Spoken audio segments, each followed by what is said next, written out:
It's time for us to get into papers for the day. Let's take a look at the print media. And let me just welcome my brother. Yes, Nana 24 Button has joined me on the set this morning. Nana, good morning. How are you? Good morning, David. Yeah. I'm pretty well. I mean, it's another day to go out there and make a difference. So, I'm excited about it. It's good to see you. Yes, sir. Yeah, always good to as see usual. you. The drip, no, it's equipment being sent to Metropolitan Municipal and District Assembly. So I'm not sure which of the drips you're talking about. No, the drip. When we see the suits, when we level now. Yesterday we had the head of local government service, Nana Tuasa, cautioning the coordinating directors. Says the 1 million that will come, it's not for their pockets. It's to fuel the equipment for road construction. Well, you know the beautiful thing that he said? What's that? Says these 4 months to the election, it's not a good time, so don't mess up. Well, actually, today marks exactly 4 months to the day when the election will be taking place. Yes, today is the 7th. Yeah. So 4 months from today, Ghanaians will queue to go and vote, either to retain or to change. They have christened it. There's going to be a contest between truth and lies, that's Mr. Mahama, and light and darkness, that's Dr. Napo. So we'll see how it goes. I mean, interesting times ahead. I am so expectant of it. I mean, elections excite me because, I mean, you get to hear from different people. You get to understand what their mentality towards governance is. And then, of course, sometimes it's the level of desperation that's so funny. Yeah, I am fascinated by the electorate and the changing thought patterns in terms of why they're voting, I am hoping and looking forward to a time where we increase so you see, we have the entrenched two entrenched sides, right? Then we have the so-called floating voters. Right.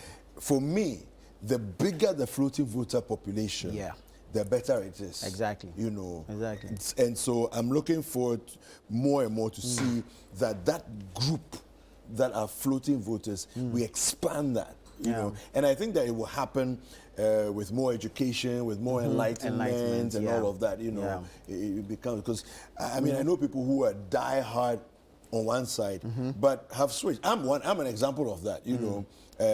I grew up very much, and my dad, till he passed, was very, very much MPP. But I mean, I've swung and voted different sides at different points in time. So I think that it's important for us to have a discourse that says we want good governance. And that's what's important. And it's also come if we have a proper distribution of development across the country. If there's a level playing field, I mean, we won't sit here and lie that all areas will be elevated. No, the same way. The same way. It won't happen. But then if there's average distribution of resources, there's development across board, then people can vote based on a better informed from a better informed position, knowing that, okay, this is what I want to see, this is what this person has done, this is what that person did, this is what this person is promising. And so based on that, I am able to make an informed choice on who I prefer. But, I mean, this is perhaps the most crucial election I think so. In the Fourth Republic. I think all the stakeholders should be particular about ensuring the sanity of the electoral process, and of course making sure that it's free, fair, transparent, and above all, peaceful. Peaceful. Because we've seen the storm brewing around us.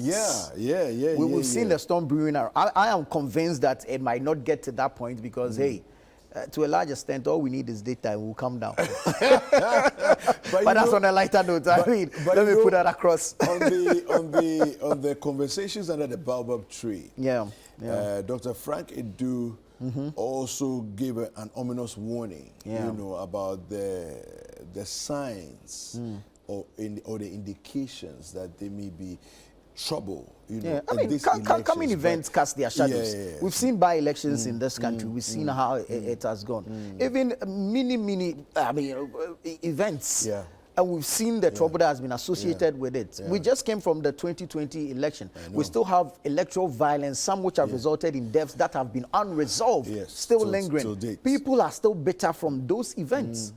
So, I mean, duty bearers should know how to approach some of these things.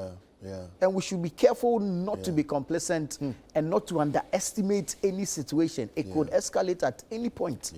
And so, I mean, we need to put in all the efforts that we can marshal and make sure that we have a free, fair transfer. You see, once it's free, fair, accepted by all, then there's no problem. There's no issue, But if you try to armstrong somebody, that is where the confusion comes. And for me, I think by now, this is what? How many elections have we had under the Fourth Republic? Well, I think this would be the eighth. The eighth one, I mean, we should have been going more digital by now. We should have been going more digital by now. I agree. I mean, I agree. You get it? There's technology available around us. We are voting huge budgets for the EC. All of it shouldn't be manual. And by technology, I'm not saying that the BVDs, I mean, people should be able to vote online and all that. No, you're right, because it's done in other places. So what's up with? And it makes it easier for everyone. You see, and it helps also. We keep calling or keep discussing voter apathy. If you're able to digitalize to an extent the electoral process, and I know that in the comfort of my home, I can do this. I can vote, and my vote is protected. Yes. You get it? Well, maybe not this election, but hopefully the next one. Hopefully, you know, we can get there. Instead of discussing dates and founders. Anyways, the dailies are here. The stories in them, we're going to run through them. I'll start off with the Daily Graphic newspaper. Economic growth favors the rich. ISE demands income redistribution. Okay. Resist photocopying of Ghana card for transactions. That's the Margins Group CEO speaking. Graphic WFP hold technical stakeholders breakfast meeting today. 2020 election violence, Shraj hands tied. Human rights body calls for expedited court cases. Amend NHIA Act for efficient NHIS. That's Dr. Abuaje, Dr. Dacosta Abuaje. He is the chief executive of the National Health Insurance Authority. That's the front page of the Daily Graphic. All right. I have the Ghanaian Times, and it says here, government touts economy's recovery. Says despite challenges, economy grows by $20 billion, and inflation drops from 54% in 2022 to 22% as of June 2024. That's pretty impressive, but I think we need to push for it to drop even further. So this will happen at a town hall meeting yesterday in Accra. Recruitment into security services, there's a whole insert in here on that. You want to take a look at it in the Ghanaian Times. Uphold principles of founding fathers to propel national growth and development. This is Dr. Baumia speaking. I'll consider Kusal region, Mahama is speaking. Okay. Now that's coming from suggestions of splitting the Upper East region.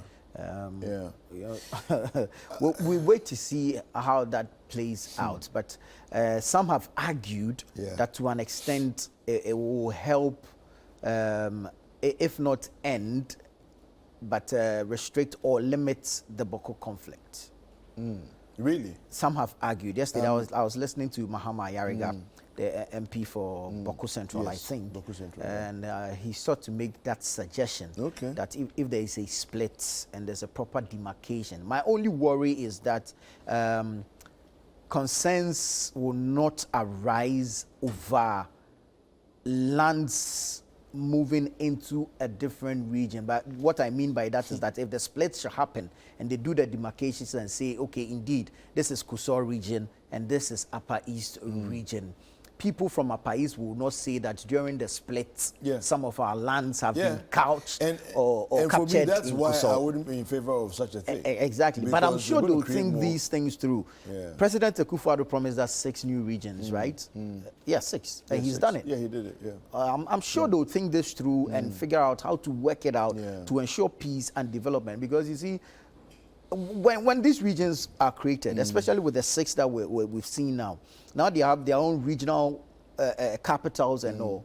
We've seen to an extent the level of development that has gone to some of these areas. So, I mean, if it's for development purposes, economic empowerment, it makes sense. Not the gerrymandering that they will do to come and secure votes for themselves. You get it? Yeah, so, I mean, for me, my difficulty with this is more the issue of ballooning even further the public purse.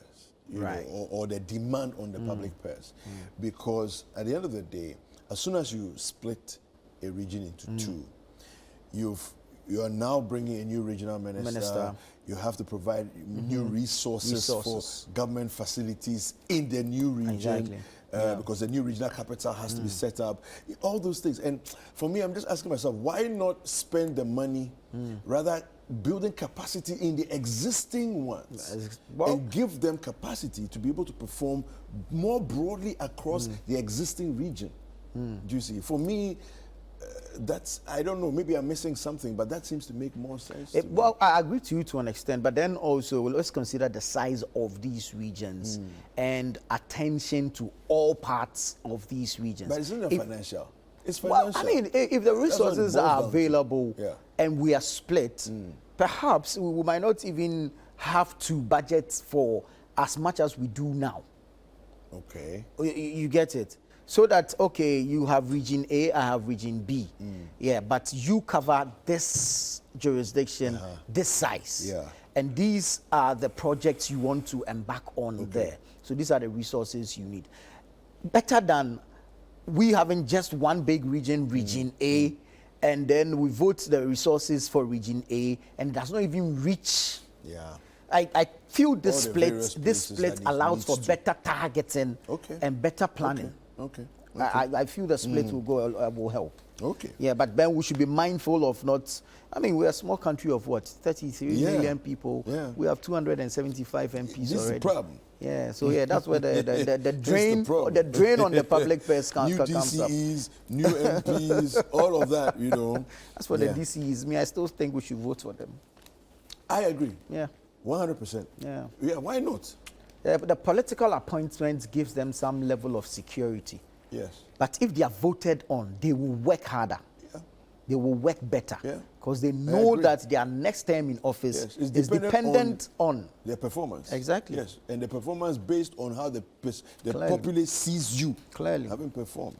So yesterday, if you watch the town hall meeting, the series that started in Accra yesterday, you notice that most of the people that went up to ask questions were assemblymen, presiding members, and they had direct questions for their DCEs through the regional minister. And all these were development-related questions. Fantastic. Love it. All right. Do I go into the Herald? Go ahead. Yes, Herald newspaper this morning says, convicted criminal and inflated invoice uncovered in 307 ambulance purchase. Government bloated cost $29 million, minority alleges. National security reacts to 6 million Ghana cedis every 3 months for Boko crisis. PAC chairman, that's the Public Accounts Committee chairman, asked to probe GRA bosses Tata deal. That's the front page of the Herald newspaper. All right, the Chronicle. Akufo-Addo adds $20 billion to Ghana's GDP from the finance minister. And he has a photo there showing the finance minister, the information minister, and the Greater Accra regional minister. We will introduce cooperative mining. This is coming from Mahama. President urges Gulf of Guinea Commission to identify other funding sources.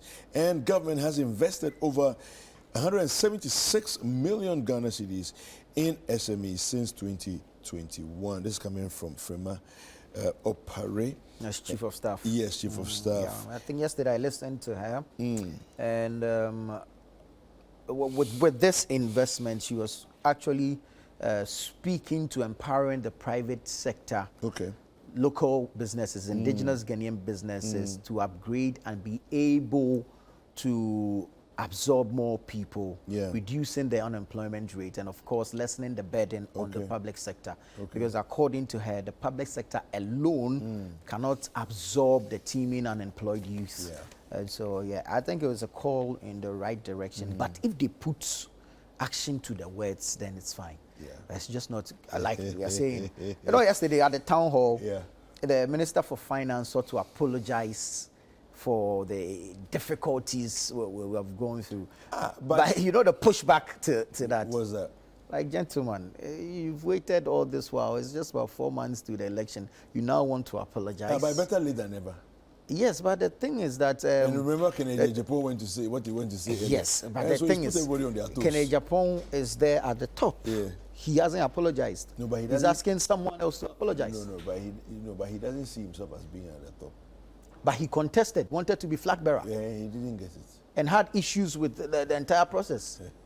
Now he has decided to campaign for, which is fine because he's still a party member. Yes. But asking who exactly to apologize? Anyway, what is started apologizing? Starting for the finance minister, so we'll see. Maybe it's a little too late. Maybe, just I say maybe. better late than never. I say maybe it's a little too late. What do we want? We want them to apologize or to admit that, Charlie, things are hard. Fix. Okay, so fix is the next. You don't know things are hard. Things are hard. I know things are hard. So what would the apology do for me? Oh, the admittance of the reality is like, don't do as if you haven't seen. All this. Because there's also that aspect, right? That for some time, there's posturing on different people's, you know, that, as if things were not. So do you remember the former Agri minister? Yes. Oh, my wife goes to the market, things are not expensive, things are cheaper than they've ever been, all that rhetoric. So after the apology, does the flamboyance stop? Does the blatant splurge stop? Oh, Nana, does the impunity stop? No, you see, if you are apologizing, it should be genuine. Okay, that's true. You understand? Yeah. And that genuineness should lead you to changing. Yeah. But you come and apologize and I still see you carry about the same way. Yeah. You get it? Yeah. Meanwhile, my pocket too, I'm feeling the thing. I say, then we see that he's walking around Atlantic City and other places in you understand? And the rest chilling. So that's where the challenge. If the apology should not come from here, it should come from here. Yeah. And if it does come from here, we should see it manifest in your activities. True. But we are 4 months to election. You now want to apologize after how many years of difficulty? I mean, well, maybe Ghanaians will accept the apology, but for me, I think the apology should be active. We should see it in their actions, not by words. Okay. Yeah. Anyway, the publisher says, and the king blessed Napo, comes with a picture of Otumfuo Seitu placing his hand on the head of Dr. Matthew Poku Prempeh. Boko conflict, National Security Ministry, schools Ayariga on the price of peace. You see, these are some of the things. You come to apologize to me for the difficulties we are in, but you're giving 6 million Ghana cedis to a ministry for a conflict that remains unresolved after how many years? What exactly is the 6 million doing? Okay. 6 million Ghana cedis. Yeah. You get what I'm saying? I do. So if you come to apologize to me, and we're still seeing some of these things, see what the Northong MP has been exposing recently, the issue with the ambulances. And now, according to him, documents he has intercepted, invoices he has intercepted, the thing was bloated. Yeah. Have we gotten an apology for that? You get what I'm saying? So if you're going to apologize, it should be genuine. Yeah. And it should be active. We should see it in your actions. That's basically all we are saying. I mean, anyway, that's it for the publisher. All right. I have the daily guide. It says here, I'll preserve traditions and customs. This is Baumia speaking. And there you see him paying homage to Odenehu Kwafo Akoto III. 3 HARC bishops jailed for contempt. Wow. We have national security justifies 6 million Ghana cedi Boku budget. Okay, that's what Nana was talking about just a few seconds ago. Nana calls for Gulf of Guinea Commission review, and 40 MSMEs get YouStart support. 450, sorry, MSMEs get YouStart support. That's it for the Daily Guide. Yeah. All right, the Republic Press says Ayariga Kandapa face-off over 6 million Ghana cedis Baku peace clash. So 6 million Ghana cedis monthly, oh David. Wow. Monthly. Wow. And that's crazy. Well, I mean, we've seen some relative calm in the area, but 6 million Ghana cedis. I think we should have an itemized budget on this and see exactly what it goes into. Spent on. I mean, there's a price for peace. We know peace is expensive. Yeah. But we shouldn't take advantage of that. Listen, to say let's settling the Boko conflict will be one of the biggest legacies ever this government could ever leave the people. But if it should turn out that 6 million Ghana cedis is being expended, and at the end of the day, zero inroads, it's really serious. And I think the MP he is concerned because that's his area. Yeah. And I think he shouldn't just leave it at this. He is a member of parliament, so perhaps they can push for a probe into it. Yeah. He could petition Shraj. He could go to the OSP. I mean, he has a number of avenues available to him.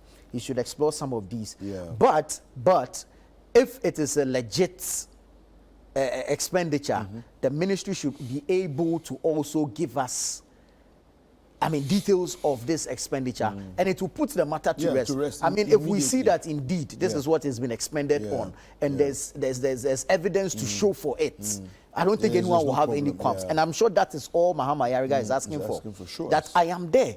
These are my people. Listen, you know what the Baku conflict has done? The youth are unable to even work. For fear of their own lives.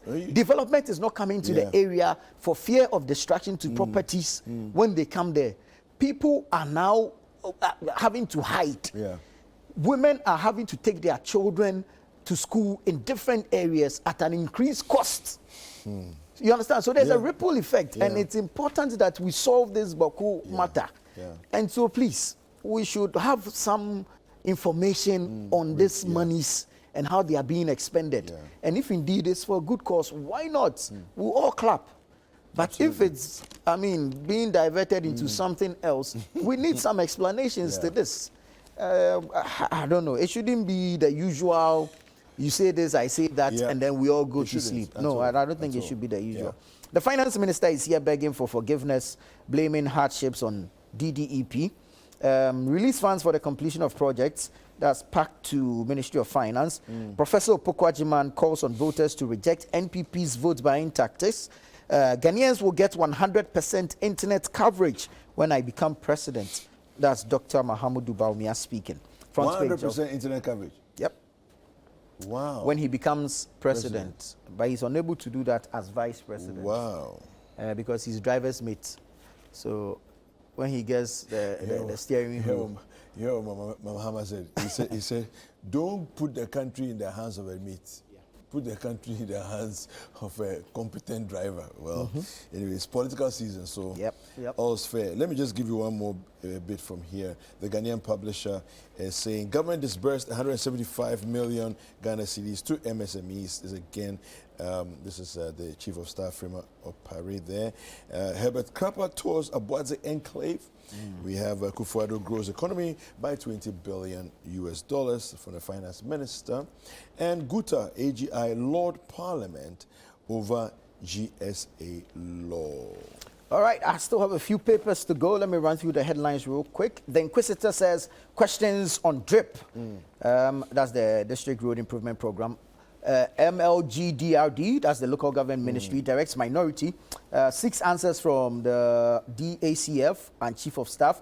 Patrick Boama donates to Abeka Royal Palace ahead of Homo Festival. Now put perfectly blending politics with royal duties. So whom NPP accuses Obuafo of causing commotion, and my exposés saved Ghana $1.3 billion. That's Ablakwa speaking. Daily Searchlight says, dangerous diatribe. Mahama politicizes Boko conflict, striking college teachers to call off strike if That's a question and a condition coming to it. Government embarks on town hall meeting. University of Cape Coast Vice Chancellor's impasse resolved. Dr. Educhum prays for promoting STEM education in Ghana. MPP to launch 2024 manifesto. Okay. There's the Citizen newspaper here, and the most worrying story on the front page is Choko's open defecation crisis, a threat to public health. Yeah. We're doing open defecation in Accra. Accra. Yeah. We still see it. David, we have a long way to go. We still we have a long way to go. Yeah, we do. We have we a do. long And way I thank you very much. All right, there was just one pleasure. headline on the front page of the Informa. It just says, 6 caged for torturing woman, 61. This is witchcraft accusation. You know, this type of thing. Still like doing this? We're not, it needs to And stop. we are not learning any lessons. Needs to stop. It needs to stop. And people should be punished severely. Exactly. To send a message strongly. And that just like this, when the punishment comes, it should be published. Yes. Made public so that people know that when you engage in some of these things, Publish there's punishment that waiting for you. Put their pictures on the front page. We see them. We know that it's unacceptable. You cannot continue to do this. It's just sad. Not in 2024 in Ghana. It's just sad. Yeah. It's just sad. No, thank you very much. Thank you, David. Always a pleasure. Okay.